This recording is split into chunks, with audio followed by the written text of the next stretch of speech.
¿Sabías que una de las ranas más peligrosas del planeta cabe en la punta de tus dedos?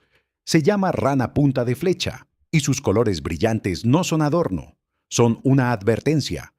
Algunas especies producen toxinas tan potentes que pueblos indígenas las usaban para envenenar dardos de caza. La más famosa es la rana dorada venenosa, de Colombia.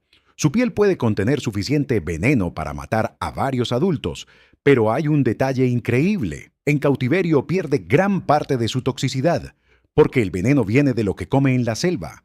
Así que si ves una rana pequeña, brillante y hermosa, la regla es simple: mira, pero no toques.